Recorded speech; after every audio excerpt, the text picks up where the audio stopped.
Hola, espero que estén muy bien. Mi nombre es Luis Alonso Rojas Serra, trabajo en el Centro de Investigación en Cultura y Desarrollo de la Vicerrectoría de Investigación de la Universidad Estatal a Distancia en Costa Rica. Este, Primero que todo quiero agradecer a todas las personas que hacen posible mi participación en este segundo Congreso Internacional Cuerpo, Territorio y Violencias en nuestra América Latina. También a las organizaciones, como en especial al Centro de Investigación sobre América Latina y el Caribe. Y quisiera aclarar un par de puntitos que para mí son significativos antes de proceder con mi intervención. El primero de ellos es que es un proceso de 6 años de investigación. Les voy a hablar de parte de este proceso. El segundo sería explicar unos términos que se utilizan normalmente de forma despectiva para referirse a la población diversa. El primero sería, para referirse a las lesbianas, el término tortillera, y el término playo para referirse a la comunidad homosexual.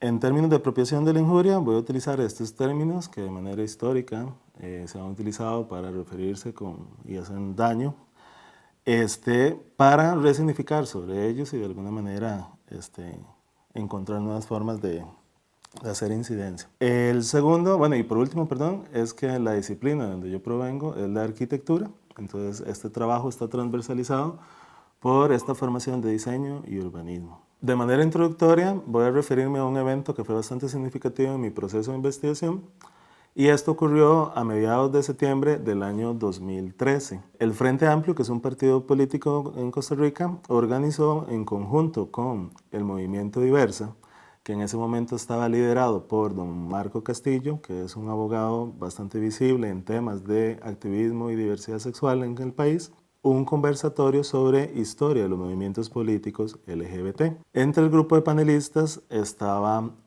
el licenciado José Jiménez, que es historiador, estaba el máster Luis Paulino Vargas, que es economista, y estaba el licenciado Marco Castillo. En ese momento ocurrieron dos cosas significativas y que fueron de gran valor para mí el aporte en el proceso inicialmente de la investigación que les voy a presentar. El primero de ellos fue que uno de los asistentes, que estaba como espectador, se levantó y preguntó, hizo un comentario refiriéndose a que muchas de las personas que habían estado involucradas en los primeros o en el surgimiento de los primeros movimientos políticos LGBTI no habían sido reconocidos de alguna manera, y que esto se desconocía por una parte de la población más joven, de la población diversa. Él utilizó una palabra de manera metafórica para referirse a que a estas personas que estuvieron involucradas en los primeros movimientos les había tocado como aprender a correr en tacones. Y para él era importante que de alguna manera se les reconociera todo ese esfuerzo y ese trabajo que habían realizado. El segundo comentario que fue significativo para mí vino de Luis Paulino Vargas. Luis Paulino Vargas, durante su exposición, hizo un recordatorio sobre una pareja de homosexuales que vivían en Zarcero en los años 70, a finales de los años 70 y principios de los años 80, que habían sido descubiertos realizando prácticas sexuales en una bodega abandonada en el pueblo. Esto desembocó de alguna manera que las mismas personas de la comunidad tomaran decisiones sobre ellos, y estas dos personas fueron arrestadas, estuvieron privadas de su libertad por un periodo de tiempo, pero además de esto, y que fue algo que a mí me generó bastantes inquietudes en el proceso, era que habían sido sometidas a una serie de acciones disciplinarias, de conducta, de acciones correctivas en el espacio público. O sea, a esta pareja se les sometió a una serie de castigos, por decirlo así, en el espacio público que tenían que ver con el orden y la salubridad pública. Entonces se los pusieron a ambos a limpiar los parques, a limpiar las aceras, bueno, y algunos espacios públicos de la comunidad para cumplir su sentencia. Estos dos hechos a mí me generaron una serie de cuestionamientos que fue los que empecé a trabajar de alguna manera al principio de la investigación, cuando me empezó a interesar cuál era el valor y el goce, digamos, que tenían las personas, que en este caso he teorizado como cuerpos no normados, en el espacio público. Y empezar a partir de ahí a crear una serie de mapas que pudiera demostrar cómo las personas no heteronormativas, por decirlo de alguna manera, en este caso por su preferencia sexual, daban diferentes significados al espacio público, o las diferentes formas en las que estos cuerpos se apropian o perciben el espacio. El proyecto del que les vengo a hablar el día de hoy es un proyecto que pertenece a un proyecto de otra escala mayor que se llama Cuerpos y Territorios Indómitos, y es una cartografía disidente de Josefina. Josefina es una palabra que utilizamos para referirnos a San José, que es la capital de Costa Rica, el lugar donde yo vivo en este momento. Hay un eje transversal que me interesa visibilizar, que se maneja mucho en la arquitectura, que tiene que ver con el derecho a la ciudad. De alguna manera he venido tratando de analizar cuáles son como esos componentes del derecho a la ciudad que deberían de ser, en términos de goce y disfrute del espacio público, como los básicos de alguna manera para poder hablar en términos de derecho a la ciudad desde cualquier corporidad, que involucre prácticas artísticas desde sus procesos de investigación para poder consultarle a las personas de alguna manera cómo perciben y utilizan el espacio público. Esta cartografía tiene 3 ejes de acción. La primera cartografía, el primer eje de acción es el de acceso, el segundo es el de visibilidad y el tercero es el de movilidad. Estos 3 ejes de acción yo considero que son los más prioritarios, por decirlo de alguna manera, para poder hablar de un derecho a la ciudad. ¿Qué quiere decir esto? Que cualquier persona, ya sea por su preferencia sexual, por su etnia, por su clase social, etcétera, no tiene el mismo acceso, disculpen, la misma visibilidad y la misma movilidad dentro de la ciudad, quiere decir que hay un uso discriminatorio del espacio público y de la ciudad, por lo tanto. Esta es la intención principal de la cartografía. La cartografía es una cartografía de resistencia y lo que pretendo es visibilizar todas esas dinámicas sociales que han sido excluidas de la ciudad y que de alguna manera demuestran cómo hay un uso discriminatorio a partir de esos 3 ejes de acción. La primera cartografía que les voy a explicar es la cartografía de acceso. Hay una situación a la que yo me tuve que enfrentar. Yo vengo de la Escuela de Arquitectura, en donde he tratado de implementar estas metodologías, pero he tenido un rechazo en la academia porque es un tema que no es hegemónico, es un tema también que causa o genera ciertos conflictos y ciertos roces. Entonces he tenido que desarrollar, de alguna manera esto me forzó a desarrollar una metodología en donde yo pueda trabajar la metodología con diferentes poblaciones o sujetos indómitos, como los he denominado en la investigación. En el caso particular de este ejemplo que les voy a dar, se trabajó con población homosexual y con población lesbiana. La particularidad de estas cartografías es que se construye a partir de los relatos y las vivencias de estas personas. A partir de la consulta y la realización o la gestión de talleres participativos, yo les pregunto a estas personas cuáles son, a través de estos ejes de acción que estoy trabajando, ¿verdad?, sus formas de percibir, apropiarse y vincularse sentimentalmente a esos espacios que habitan diariamente o en su cotidianidad. Por lo tanto, están alimentados de todos estos relatos. La cartografía se le llama cartografía sentimental, por lo tanto también está permeada de todos esas subjetividades, pero también de esos imaginarios urbanos y todos esos valores y significados que le damos a todas las porciones del territorio. La primera cartografía de acceso la voy a definir, o entendiendo el acceso, como todos esos espacios con los que yo hago un vínculo afectivo.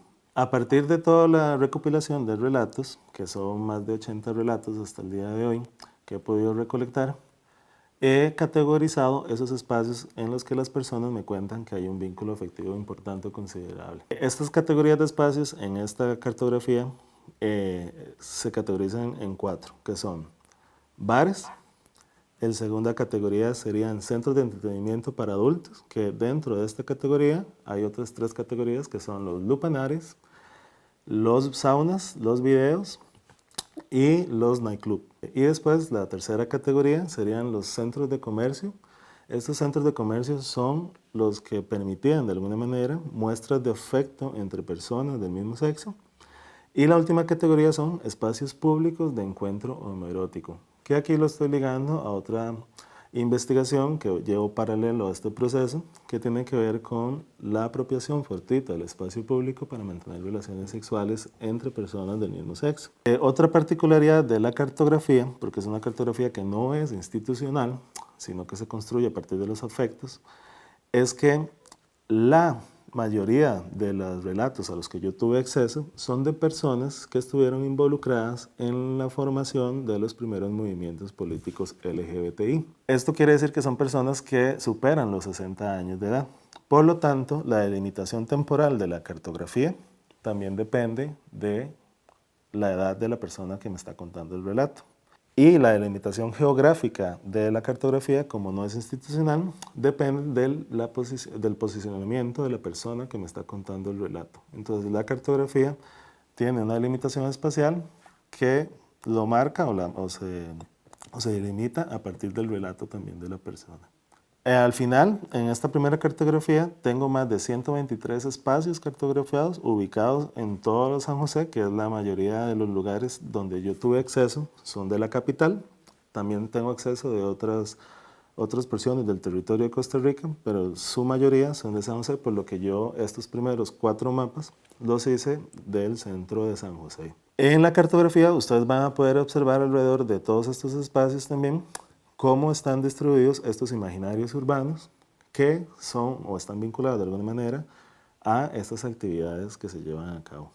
El mapa también está organizado, tiene unos códigos de color y cada uno de estos colores representa la década a la que pertenece ese espacio del que se está hablando. Ya que debido a lo que les conté anteriormente, muchos de estos espacios ya no existen porque son espacios que fueron de los años 60, 70, 80, 90, de las últimas 6 décadas hasta el día de hoy. Esta primera cartografía se llama Tortigrafía Playotica y es un juego de palabras, utilizando, como le dije anteriormente al principio, estas palabras que en algún momento nos hicieron daño, para poder resignificar sobre ellas. La segunda cartografía es la del eje de trabajo de visibilidad. He venido teorizando en los últimos años sobre las políticas de puntuación. Las políticas de puntuación son como todas esas características que me vuelven a mí el sujeto visible en el espacio público, pero que estas características, o muchas de estas características, están sujetas a estereotipos y prejuicios que tenemos. Lo que quiere decir es que yo me vuelvo visible en el espacio público o yo puedo visibilizar a una persona homosexual porque yo creo que esta persona tiene ciertas características como que es afeminado, que viste bien, que se ve bien, por ejemplo, y lo hago públicamente visible. Una de las cosas que he venido teorizando y también sobre la heteronormatividad es cómo estas políticas de visibilidad y la heteronormatividad son regímenes que están naturalizados y que influyen en la percepción y el uso y el valor que le doy al espacio público. En ambas, porque en las políticas de puntuación la persona espera determinado comportamiento de esa persona a partir de esas características y no siempre son las que corresponden a la realidad. En el tema de visibilidad, trabajando desde esto que he venido un poco cuestionándome, lo que traté de hacer es como sintetizar en la cartografía toda esta información de en qué momento, porque era muy difícil para mí, era saber cuáles personas eran lesbianas y cuáles personas eran homosexuales para poder tener una medida. Y lo hice a través de los movimientos sociales que se habían venido desarrollando en Costa Rica en los últimos 30 años. En esta cartografía nos vamos a encontrar 5 grupos o 5 categorías importantes. La primera es la Ruta del Beso Diverso. La Ruta del Beso Diverso es una manifestación pública que se hace acá en el país, a todos esos centros de comercio,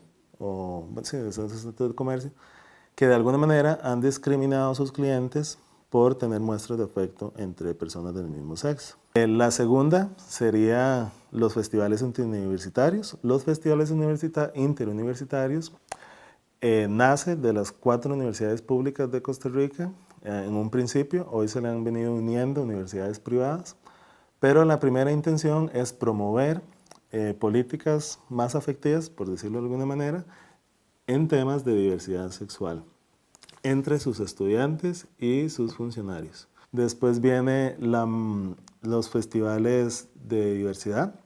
Los festivales de diversidad, esto lo separo de la Marcha de la Diversidad, precisamente porque uno, el primero, pretende promover valores positivos de la comunidad LGBT a partir de una agenda política. Y la Marcha de la Diversidad es una apropiación fortuita del espacio público que tiene un carácter mucho más festivo.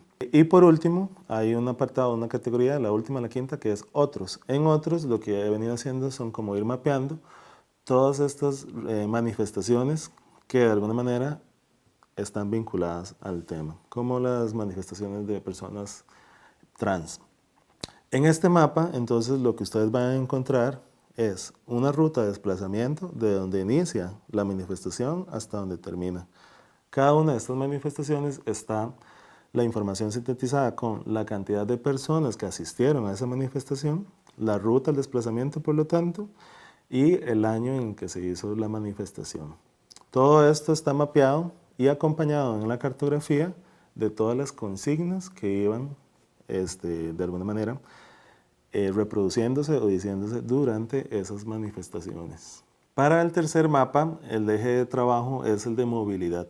En este mapa lo que me planteé fue, a partir de la trama que existe en la ciudad, que está compuesta de las rutas primarias y secundarias del país, de las vías de comunicación, cuáles eran esas posibles rutas, ¿verdad?, que estas personas tenían que hacer para poder llegar a todos esos lugares que son los del primer mapa de acceso. De la misma manera que el primer mapa está categorizado por décadas. Cada color representa una década. El mapa del centro, que son el jueguito de mapas que ustedes pueden encontrar a un lado. En el mapa del centro van a encontrar una yuxtaposición de todas esas décadas. Entonces es una síntesis. Y ahí podemos encontrar, o me da la oportunidad a mí, de poder ubicar cuáles son en esas intersecciones los puntos de mayor concentración. El último mapa es el mapa de configuración de espacio o de configuración espacial.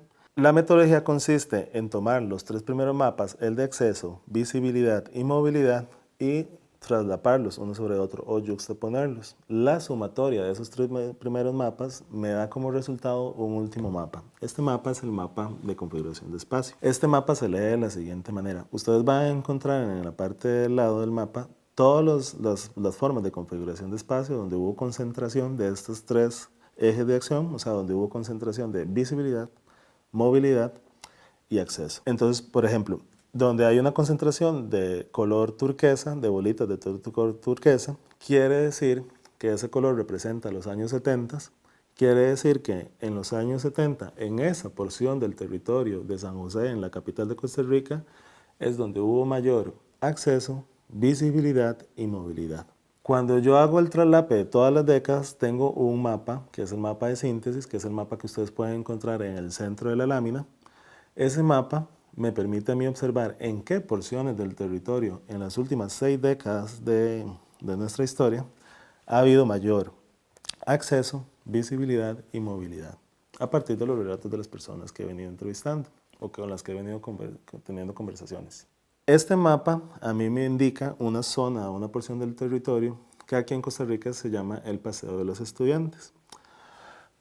Tomo esta porción del territorio y lo que hago es un ejercicio, como el que haría en la Escuela de Arquitectura, a partir de los conceptos directrices, para ver o analizar o descubrir cuáles amenidades y cualidades espaciales existen en esta porción del territorio que me permite a mí, en términos afectivos, poder resignificar y poder proponer en un futuro lo que muchos han llamado un barrio gay, lo cual también me he venido cuestionando un montón porque la forma en la que se han gestionado este tipo de barrios en otras latitudes, lo que ha desencadenado es un proceso de discriminatorio también, porque solo se visibiliza o solo tienen acceso a esos barrios ciertas categorías de personas gays, por decirlo de alguna manera, o de personas lesbianas, que han tenido esa calidad de ciudadano a través del consumo, por ejemplo, o otras características. Me interesa más cómo poder resignificar en términos afectivos dentro de la ciudad, de alguna manera,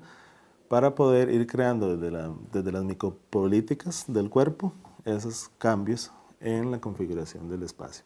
Pero aún así, el mapa también tiene como otra intención visibilizar cómo nuestras formas de producción de espacio configuran la ciudad. Y se pueden ver, cuando puedan observar el mapa, cómo estas manchas han ido esparciéndose a lo largo de toda la capital.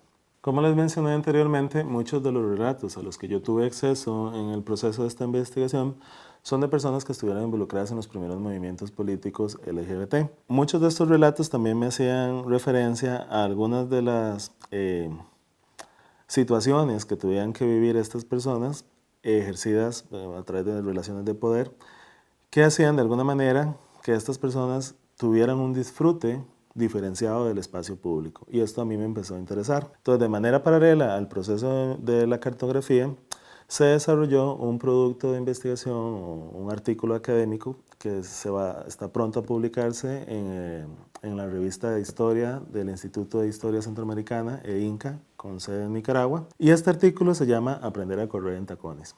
Y de alguna manera es este artículo el que yo pretendo ser como este primer intento de darle ese reconocimiento a todas esas personas que estuvieron involucradas en los primeros movimientos. El artículo tiene como objetivo, o se centra, esa era mi intención, en poder tratar de comprender cuáles eran esas políticas públicas legitimadas por el Estado a través de un discurso de salubridad pública muchas veces o un discurso de saneamiento social. Ese discurso cambia conforme el tiempo, es diferente en los 80s que actualmente, pero tiene sus intersecciones que le dan, y sus semejanzas. Pero la idea del documento es entender estas políticas públicas, cómo ejercieron formas de control en los cuerpos, en estas personas, para regular el valor y el uso que le daban al espacio público, en los tres términos, igual, en acceso, en visibilidad y en movilidad. Todo este proceso que les he venido comentando hasta el momento es el resumen de 6 años de investigación de manera autónoma. En el presente año yo tuve la oportunidad de incorporarme al equipo de trabajo del SIGDE, que es donde trabajo actualmente, y esto me da la oportunidad ahora sí de tener un proceso de acompañamiento donde vamos a tratar de volver más robusta, ahora sí de manera interdisciplinaria, la investigación, y además de esto de empezar a trabajar con nuevos sujetos indómitos, como los he categorizado. Actualmente en el proceso, en la investigación, estamos trabajando con 3 poblaciones particulares. La primera es población de hombres y mujeres trans, la misma metodología, mapear sus lugares de acceso, visibilidad y movilidad. Después estamos trabajando en una cartografía que se llama cartografía VIH-Sida, que se trabaja con población positiva, cero positiva. Y por último, estamos trabajando con una organización que se llama Casa Abierta, que es una ONG que le da refugio en el país a personas que por su preferencia sexual en sus países de procedencia ha sido amenazada de muerte. Yo quiero agradecerle a todas las personas por su atención y un especial agradecimiento a la organización del Congreso. Y muchas gracias.